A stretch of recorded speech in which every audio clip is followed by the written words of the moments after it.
بسم اللہ الرحمن الرحیم۔ نظریہ پاکستان اور پاکستان کے عصر حاضر کے سیاسی مسائل کے حل کے موضوع پر میں نے پچھلے سال 5 ویڈیو اپلوڈ کی تھی اپنے چینل میں نظریہ پاکستان آفیشیل راجہ اسکندر پر، اور ابھی میں نے 22 ویڈیو اپلوڈ کر رہا ہوں اس پر۔ آج میرا 22واں یہ ویلاگ ہے وہ جو میں تیار کر رہا ہوں۔ تو اس میں نے جو 22 یہ ویلاگ ڈیٹیل میں نے اب اس کی جو پہلے میری 5 ویڈیوز تھی اب ان کی ڈیٹیل ہے یہ۔ تو پہلے میں نے اللہ رب العزت کی معرفت اور حمد و ثنا، پھر عالمی نظام پر تھوڑا سا میں نے کیسے نظام ہونا چاہیے اس کا ذکر قرآن و حدیث سے کیا ہے۔ پھر میرے 5 ویلاگ جو ہیں وہ اسلامی نظام حکومت پر ہیں۔ کوئی بھی سسٹم ہوتا ہے اس کے پلر ہوتے ہیں، اصول ہوتے ہیں۔ وہ اسلامی گورنمنٹ کے کیا اصول ہیں، وہ 5 بیسک ہے، تو زیادہ میں نے 5 بیسک دیے ہیں، تو 5 ویلاگ۔ تو اس آخری جو یہ میرے 5 ویلاگ ہیں یہ مغربی جمہوریت پر ہیں، تو اس کے بھی میں نے 5 ٹاپک جو بنائے تھے۔ تو آج میرا آخری ویلاگ ہے اس پر۔ تو اس کا جو موضوع ہے، آج کا موضوع جو ہے ڈیموکریسی یعنی مغربی جمہوریت اور پارٹی سسٹم، یعنی اسلام یہ جمہوریت پارٹی سسٹم پر ہے۔ تو مغربی جمہوریت کی بنیاد سیاسی پارٹیوں کے باہمی مقابلے پر ہے۔ یہ پارٹیاں اقتدار کے اصول کے لیے الیکشن لڑتی ہیں، یعنی سیاسی پارٹیوں کے درمیان اقتدار کی لڑائی ہوتی ہے۔ ہر پارٹی انتخابات جیتنے کے لیے جھوٹے نعرے، ناقابل عمل وعدے، نیریٹوز اور منشور بناتی ہیں، کیونکہ عوام کی معاشی اور تعلیمی حالت کمزور ہوتی ہے۔ اس لیے اپنی سادگی کے باعث پارٹیوں کے جھوٹے نعروں اور بیانیوں کے فریب میں آ جاتی ہے، یعنی عوام ان کے فریب میں آ جاتی ہے۔ جمہوریت میں سیاسی پارٹیوں کا مقصد ہی اقتدار پر قبضہ کرنا ہوتا ہے، یہ سرمایہ دار کرتے ہیں۔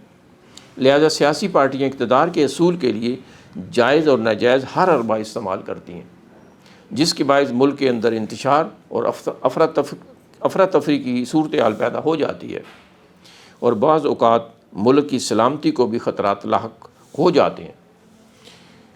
مولانا عبد الرحمن کیلانی صاحب اپنی کتاب خلافت و جمہوریت میں سیاسی پارٹیوں کے بارے میں لکھتے ہیں۔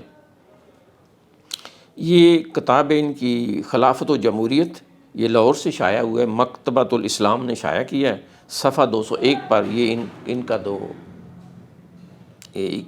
یہ کوٹیشن میں دے رہا ہوں ان کی کتاب سے، یہ صفحہ 201 سے۔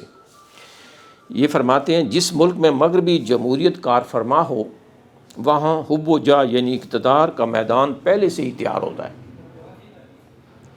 کئی سیاسی پارٹیاں وجود میں آتی ہیں، اور جب کبھی انتخاب کی تاریخ کا اعلان ہو جاتا ہے تو کئی نئی سیاسی پارٹیاں جنم لینے لگتی ہیں، جیسے برسات میں اشراط العرس۔ ظاہر ہے کہ ان پارٹیوں میں ہر پارٹی دوسرے کے مقابلے میں سرفراہ ہوتی ہے اور کرسی اقتدار پر برجمان ہونے کے خواب دیکھتی ہے۔ اس طرح ملک کئی سیاسی دھڑوں میں بٹ جاتا ہے، اور جن کی ایک دوسرے سے سرد جنگ شروع ہو جاتی ہے، جو بعض اوقات خطرناک صورتحال اختیار کر جاتی ہے۔ تو یہ تو انہوں نے یہ ریفرنس دیا ہے کہ مغربی جمہوریت میں جب پارٹیاں لڑتی ہیں تو بعض دفعہ عدلیہ اور آرمی کو یا جو سیکیورٹی کے ادارے ہیں ملک کی بقا کے لیے ان کو مسئلہ کھڑا ہو جاتا ہے، یہ اپنی اقتدار کے لیے کوئی بھی کام کر گزرتے۔ تو آگے ہم دیکھتے ہیں کہ الیکشن کے بعد کیا ہوتا ہے۔ الیکشن کے بعد ایک نئی صورتحال پیدا ہوتی ہے۔ یہ مغربی جمہوریت میں جب پارٹیاں لڑتی ہیں، جیتنے والی پارٹی اقتدار سنبھال لیتی ہے اور کم سیٹیں لینے والی پارٹی حزب اختلاف بن جاتی ہے۔ اس طرح پارلیمنٹ میں 2 گروپ بن جاتے ہیں۔ یہ دونوں گروپ ایک دوسرے کو نیچا دکھانے کے لیے لڑتے رہتے ہیں۔ جب کوئی نئی پارٹی اقتدار میں آتی ہے تو پہلی پارٹی کے منشور اور منصوبوں کو ختم کر دیتی ہے اور اپنے منشور اور منصوبے شروع کر دیتی ہے، جس سے پہلے منصوبوں پر خرچ رقم ضائع ہو جاتی ہے اور ملک کی اقتصادی ترقی رک جاتی ہے۔ اچھا جی، اب مولانا گوہر رحمان اپنی کتاب اسلامی سیاست میں پارٹی سسٹم کی وضاحت ان الفاظ میں کرتے ہیں۔ اب مولانا گوہر رحمان کیا فرماتے ہیں اپنی کتاب میں، یہ کتاب مردان سے شائع ہوئی ہے، مکتبہ تفہیم القرآن 2002 میں صفحہ 91 پر ان کا یہ میں ریفرنس ان کا دے رہا ہوں۔ یہ فرماتے ہیں مولانا گوہر رحمان صاحب، مغربی جمہوریت کی بنیاد سیاسی پارٹیوں کے مقابلہ پر ہے۔ پارلیمنٹ میں حزب اقتدار اور حزب اختلاف کے مستقل طور پر دو گروپ ہوتے ہیں۔ اب عملی طور پر آپ کو سارا پتہ ہی، روز الیکشن تو لڑتے رہتے ہیں لوگ، تو آپ ووٹ ڈالتی ہے عوام، اور دونوں ایک دوسرے کو گرانے کی سازشوں میں مصروف رہتے ہیں۔ پارٹی کا مفاد قومی مفاد پر مقدم سمجھا جاتا ہے، بے شک ملک کدھر جائے، دو لخت ہو جائے، ان کو اقتدار چاہیے۔ برسر اقتدار جماعت اگر کوئی اچھا فیصلہ بھی کرتی ہے تو اپوزیشن یعنی حزب اختلاف والے اس کی مخالفت لازماً کریں گے۔ تو یہ تو جمہوریت پارٹیاں بنانا، تو مغربی جمہوریت میں سیاسی پارٹیوں کا وجود لازمی ہے۔ اس نظام حکومت میں پارٹیوں کے بغیر الیکشن کا تصور ناممکن ہے، جبکہ اسلام امت مسلمہ کے لیے حزب اللہ کا تصور پیش کرتا ہے، یعنی اللہ تعالیٰ پر ایمان لانے والوں کا ایک ہی گروہ، یعنی ایک ہی پارٹی ہے، اور اس کو حزب اللہ کہتے ہیں۔ اور اللہ تعالیٰ نے اس گروہ کو بہترین امہ قرار دیا، امت مسلمہ کو، کنتم خیر امہ اخرجت للناس، تم بہترین امہ کا لفظ ہے، وحد کا صیغہ ہے۔ اسلام میں ملی وحدت، یگانگت اور بھائی چارے کا درس دیتا ہے۔ اسلام اقتدار کے اصول کے لیے پارٹی بازی کی ہرگز اجازت نہیں دیتا۔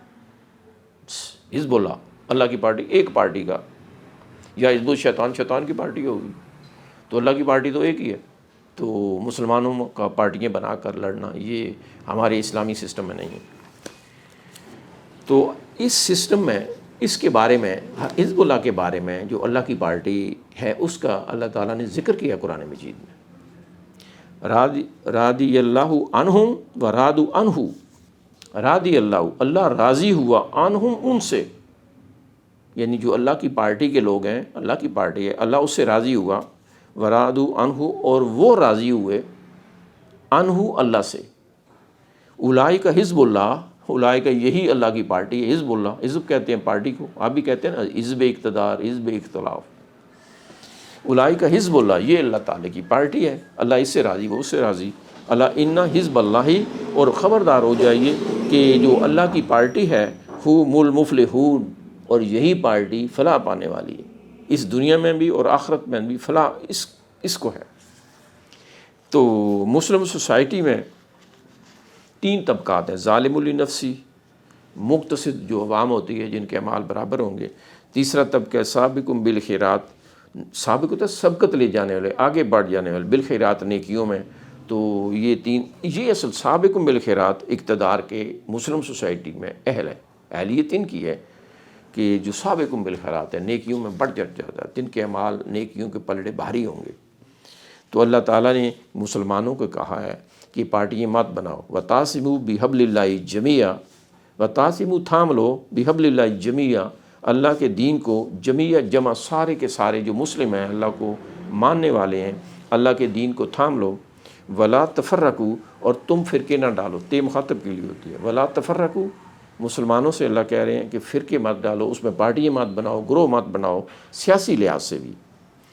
اور امت مسلمہ کو اس میں بھی وعد کا صیغہ ہے، کنتم خیر امہ، امت مسلمہ کو اللہ تعالیٰ نے بہترین امہ قرار دیا ہے، اخرجت للناس، اور انہیں خارج کیا گیا ہے، نکالا گیا ہے، للناس ساری انسانیت کے لیے، بہترین امہ ساری انسانیت کو بنائیں، کم سے کم میسج تو دیں نا بہترین امہ کا، کو رول ماڈل پیش کریں کہ ان کے دوسروں کے آپ نے سارے سسٹم لے کے اپنے ملک کے اندر انتشار فطور کیا کیا ڈال دیا ہے، اور معیشت کی کیا حالت کر دی ہے۔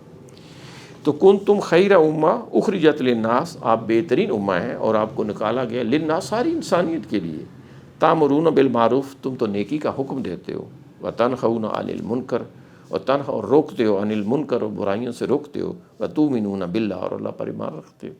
تو اللہ تعالیٰ نے کہا ہے ولا تفرقوا، پارٹیاں اور گروہ مت بناؤ۔ تو ابھی چائنا میں دیکھیں آپ، وہاں سنگل پارٹی ہے، کمیونسٹ پارٹی ہے، تو الیکشن وہ کرواتے ہیں، تو ایک پارٹی ہے، اس کے کمیونسٹ پارٹی کے کروڑوں کے حساب سے ان کے رکن ہیں، تو وہ کمیونسٹ پارٹی کا پورا کنٹرول ہے، ہولڈ ہے، سنگل پارٹی، اسی لیے اس نے ترقی کی ہے کہ الیکشن پارٹیاں بنا کے لڑتے نہیں ہیں وہ، کہ روز 5 سال بعد لڑائی شروع ہو جاتی ہے الیکشن کے لیے۔ سنگل پارٹی کی وجہ سے ملک کے اندر سکون ہے، اور دنیا میں اس پاکستان سے 2 سال بعد آزاد ہوا ہے، تو دنیا پہ اس وقت معیشت میں سارا اس کا کنٹرول ہے۔ تو حضور صلی اللہ علیہ وسلم کا تو پارٹی سے سنگل پارٹی ہے ان کی، تو اسلام بھی سنگل پارٹی کا حزب اللہ کا تصور پیش کرتا ہے۔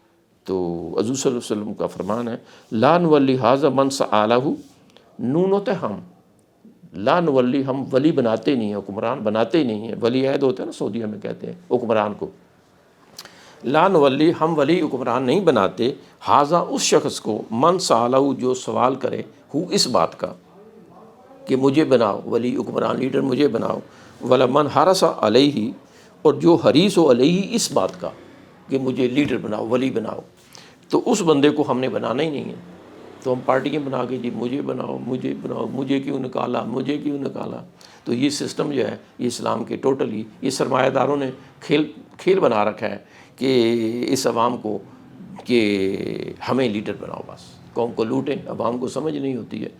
تو دوسری حدیث ہے انکم، بے شک تم، ستارسون، سین مستقبل قریب کے لیے ہوتا ہے، تے مخاطب کے لیے ہے، تو حرص سے لفظ ہے، یہ جمع کا صیغہ ہے، ستارسون، تم حریص ہو جاؤ گے، عن قریب تم حریص ہو جاؤ گے، علی الامارتی، امیر کہتے ہیں حکمران کو، امارت حکومت کو، انکم ستارسون علی الامارتی، حکومت کے لیے تم حریص ہو جاؤ گے، وستکونوا، اور تم عن قریب ہو جاؤ گے، ندامتاً یوم القیامہ، ندامتاً ندامت زدہ ہو جاؤ گے، یوم القیامہ قیامت کے دن تم ندامت زدہ ہو جاؤ گے، یہ حریص ہو جاؤ گے اقتدار کے لیے۔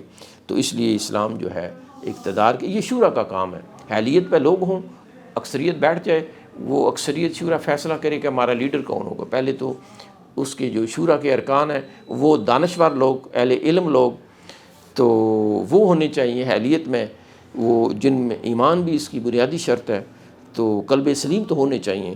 تو یہ لیڈرشپ کی صلاحیت ہے، وہ اہل ایمان ہوں۔ وآخر دعوانا ان الحمد للہ رب العالمین۔